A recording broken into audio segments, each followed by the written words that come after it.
সম্মানিত দর্শক শ্রোতা, পরম সৃষ্টিকর্তা যিনি অসীম দয়ালু, শুরু করছি তার নামে।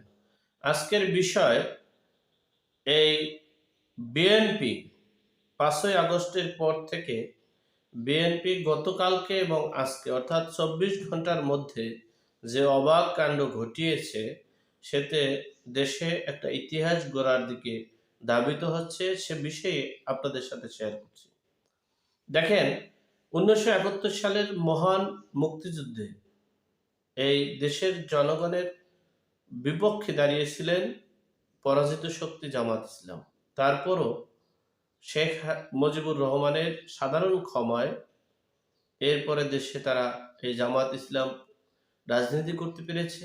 রাজনীতি করার পরে তারা সবসময় ক্ষমতাসীন দলের সাথে থাকতো। ক্ষমতাসীন দলের সাথে ১৯০০ জিয়াউর রহমানের সাথেও ছিল, এরশাদ সাহেবের সাথেও ছিল, এরপরে খালেদা জিয়ার সাথে এসে জোট গঠন করে দেশ সে ক্ষমতায় ছিলেন এবং তারা সবসময় ক্ষমতাসীন দলের সাথে থেকেও এই ৫ই আগস্টের পর যে বাংলাদেশে যে অরাজকতা, বিশৃঙ্খলা এবং উত্তেজনাকর পরিস্থিতি তৈরি করেছে, প্রশাসনিক দিক থেকে, বিচার ব্যবস্থার দিক থেকে, সেটা ইতিহাস বিরল। যাই হোক, সবচেয়ে বড় বিষয় হচ্ছে যে বিএনপির হাত ধরে, যে বিএনপির মাধ্যমে এই জামাত ইসলাম প্রতিষ্ঠিত হচ্ছে, সেখানে সেই বিএনপিকে ভ্যানিশ করে, বিএনপির ধ্বংসযজ্ঞ করে, বিএনপিকে বাদ দিয়ে তারা রাষ্ট্র ক্ষমতায় যেতে চায় এবং রাষ্ট্রের সকল রাষ্ট্রযন্ত্র নিজেদের কন্ট্রোলে নিতে চায় এবং বিএনপিকে সার্বক্ষণিক একটা প্রতিশোধ পরায়ণতা, অর্থাৎ তিনি এই জামাত ইসলাম কি একটা বস্তু পেয়েছে, সেই জাদুর কাঠি দিয়ে নাড়া দিয়ে তারা আজীবন ক্ষমতায় থাকবে, সেই রকমের মানে সেই বস্তু পেয়ে তারা কাউকেই কোনো কিছু মনে করছে না। দেখেন, এই ৫ই আগস্টের পূর্বে, এই সফল হওয়ার পূর্বে সবচেয়ে বাংলাদেশের জনসমর্থন বলেন, অর্থনীতি বলেন, মানে বিভিন্ন সেক্টরে আপনি জঙ্গি সমর্থন বলেন, এই যে ১০ ট্রাক অস্ত্র বলেন, আপনি যা কিছুই বলেন না কেন, সকল শক্তি হচ্ছে এই বিএনপি। বাংলাদেশের 2% জনগণ হচ্ছে জামাত ইসলাম। তাও এই জামাত ইসলাম 2% হওয়ার মাধ্যম হচ্ছে বিএনপি। আজকে সেই বিএনপিকে ভ্যানিশ করতে যাচ্ছে। আজকে সেই বিএনপিকে এ দেশের রাজনীতি থেকে চিরতরে মুছে ফেলার জন্য যে চক্রান্ত, যে সিস্টেম, যে পদ্ধতি চালু করতে চাচ্ছে, সে বিষয়ে তারা যথারীতি একটা আতঙ্কিত হয়ে ফেলছে। তারা সবসময় একটি কি বলবো, যাই হোক, সর্বোপরি কথা হচ্ছে এই জামাত শিবির হেফাজত তারা চাচ্ছে, অর্থাৎ তারা চাচ্ছে আওয়ামী লীগ ২০ বছর ক্ষমতায় ছিল, এরপরে বিএনপি ১৫ বছর ক্ষমতায় ছিল, আমরা আবার ১৫ বছর চালাবো।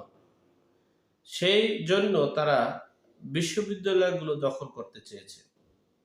দখল করে, কিন্তু বিএনপি তো একটা রাজনৈতিক দল, যেহেতু আওয়ামী লীগ বাংলাদেশে নেই, আওয়ামী লীগের নেতৃত্ব এখন বাংলাদেশে নেই, সেক্ষেত্রে বিএনপি এখন নেতৃত্ব, সেই বিএনপি কোনো কলেজ, বিশ্ববিদ্যালয় সহ কোনো জায়গায় ভালো কিছু করতে পারছে না। তারা যথারীতি যেভাবে করার কথা ছিল সেভাবে তারা করতে পারছে না। তারা ভর্তিতে হস্তক্ষেপ করতে পারছে না জামাত শিবিরের জন্য। এরপরে হচ্ছে তারা মানে সিট বাণিজ্য করতে পারছে না, অর্থাৎ সিট বরাদ্দ দিতে পারছে না তাদের তো একটা বিশাল রাজনৈতিক দল, তাদের তো একটা ছাত্র সমাজ আছে, তারা তো একটা অগ্রাধিকার পাবে, সেই অগ্রাধিকার তাদেরকে দিচ্ছে না। এমনকি বিএনপির মিটিং মিছিল, ছাত্র দলের মিটিং মিছিল সেভাবে করতে দিচ্ছে না বিশ্ববিদ্যালয়গুলোতে।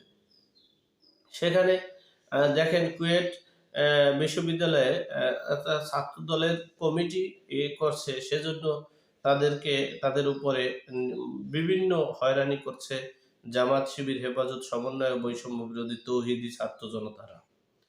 সেখানে শক্ত হাতে বিএনপি দমন করছে এবং প্রতিবাদ করেছে। সেই প্রতিবাদে তারা সারা বাংলাদেশে এখন মিছিলে ভরপুর। জামাত শিবির রাজাকার, এই মুহূর্তে বাংলা ছাড়।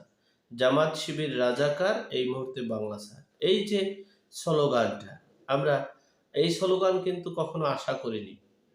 5ই আগস্টের পর আমরা এই আওয়ামী লীগের ট্যাগ দিয়ে, হ্যাঁ, ছাত্রলীগের ট্যাগ দিয়ে, জামাত শিবিরের ট্যাগ দিয়ে এই দেশের নৈরাজ্য চেয়েছিলাম না, কিন্তু দুর্ভাগ্যবশত দেশটাকে একটা বিশৃঙ্খলার দিকে নিয়ে দেশের ভাবমূর্তি নষ্ট, প্লাস সবাই চাচ্ছে এই দেশটাকে লুটপাট করে, দখলবাজি করে, নৈরাজ্য করে চলে যাচ্ছে।